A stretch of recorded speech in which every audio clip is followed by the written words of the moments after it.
سلطنت عثمانیہ ایک ایسی ریاست تھی جو 1299 سے 1922 تک موجود تھی۔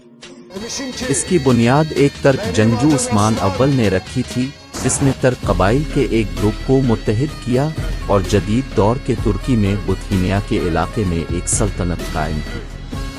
صدیوں کے دوران سلطنت عثمانیہ نے فتح اور سفارت کاری کے ذریعے اپنے علاقے کو وسعت دی، جو یورپ، ایشیا اور افریقہ میں ایک بڑی طاقت بن گئی۔ عثمان کے جانشینوں کی قیادت میں عثمانیوں نے 1453 میں قسطنطنیہ موجودہ استنبول کو فتح کیا، جو بازنطین سلطنت کے خاتمے اور علاقے میں عثمانی تسلط کا آغاز تھا۔ سلطنت محمد دوم، سلیم اول اور سلیمان عظیم کے دور حکومت میں پھیلتی رہی، 16ویں صدی میں اپنے عروج پر پہنچ گئے۔ سلطنت عثمانیہ ایک سنی مسلم ریاست تھی، جس میں سلطان سیاسی اور مذہبی رہنما دونوں کے طور پر کام کرتا تھا۔ سلطنت کو صوبوں میں منظم کیا گیا تھا، ہر ایک پر ایک بے آپاشا حکومت کرتا تھا جو ٹیکس جمع کرنے اور نظم و نسق برقرار رکھنے کا ذمہ دار تھا۔ عثمانیوں کا ایک پیچیدہ سماجی ڈھانچہ تھا، جس میں حکمران، اشرافیہ، فوج، علماء، مذہبی علماء اور عام لوگ شامل تھے۔ اپنی پوری تاریخ میں سلطنت عثمانیہ متعدد جنگوں اور تنازعات میں ملوث رہی۔ اس نے ایران کی صفوی سلطنت، مصر کی مملوک سلطنت اور مختلف یورپی طاقتوں بشمول ہبسبر، وینیشین اور روسیوں کے خلاف جنگ لڑی۔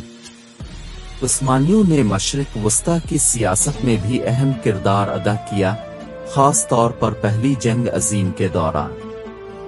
اپنی فوجی طاقت اور ثقافتی کامیابیوں کے باوجود سلطنت عثمانیہ کو اپنے بعد کے سالوں میں متعدد چیلنجوں کا سامنا کرنا پڑا۔ اس کی معیشت جدوجہد کر رہی تھی اور یہ یورپی طاقتوں کا بہت زیادہ مقروض تھا۔ سلطنت کو اپنے علاقوں کے اندر قوم پرست تحریکوں کے دباؤ کا بھی سامنا تھا، جس میں نسلی گروہ جیسے یونانی، آرمینیائی اور عرب زیادہ خود مختاری آزادی کے خواہاں تھے۔ 1908 میں نوجوان عثمانی افسران کے ایک گروپ نے، جو نوجوان ترک کے نام سے جانا جاتا ہے، ایک بغاوت میں اقتدار پر قبضہ کر لیا اور ایک آئینی بادشاہت قائم کی۔ تاہم نئی حکومت سلطنت کو درپیش بنیادی مسائل کو حل کرنے میں ناکام رہی اور بالآخر پہلی جنگ عظیم کے ذریعے اسے ایک طرف کر دیا گیا۔ پہلی جنگ عظیم کے بعد سلطنت عثمانیہ کو فاتح اتحادی طاقتوں نے تقسیم کر دیا۔ سلطنت کے عرب علاقوں کو فرانسیسی اور برطانوی کنٹرول میں رکھا گیا تھا، جبکہ اس کے اناطولیہ کے قلب پر یونان کا قبضہ تھا۔ تاہم مصطفیٰ کمال، بعد میں اتاتورک کے نام سے جانا جاتا ہے، کی قیادت میں ترک قوم پرست قوتوں نے قابض افواج کی حمایت اور انہیں نکال باہر کرنے میں کامیاب ہو کر 1923 میں جدید جمہوریہ ترکی کا قیام عمل میں لایا۔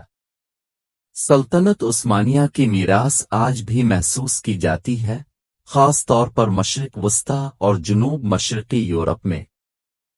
سلطنت نے خطے کی تاریخ، ثقافت اور سیاست کی تشکیل میں اہم کردار ادا کیا اور اس کے خاتمے کا جدید دنیا پر گہرا اثر پڑا۔